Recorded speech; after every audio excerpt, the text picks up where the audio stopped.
আজি পানীলাওৰ লগত সৰু মাছৰ আঞ্জা বনাব বিচাৰে ধুনীয়াকৈ সৰু মাছখিনি বাছি কুটি ল'বি বাছি কুটি লৈ পেলাই আৰু ধুনীয়াকৈ কৰকৰীয়াকৈ মৰকৰীয়াকৈ ভাজি ল'ব যাতে এনেকুৱাকৈ ৰঙা ৰঙা হয় এনেকৈ ধুনীয়াকৈ ভাজি পেলাই এটা জেগাত উঠাবি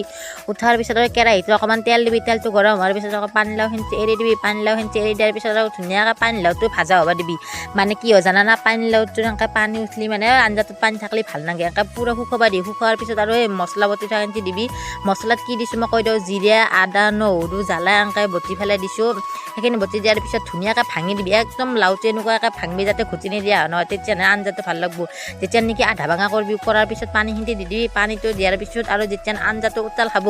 উতাল অহাৰ পিছত এই ভাজা মাছখিনি থাকিব না ভাজা মাছখিনি এৰি দিবি তাৰে পিছত আৰু কি আৰু অলপমান উতাল খাবা দি উতাল খোৱাৰ পিছত নমাই দিবি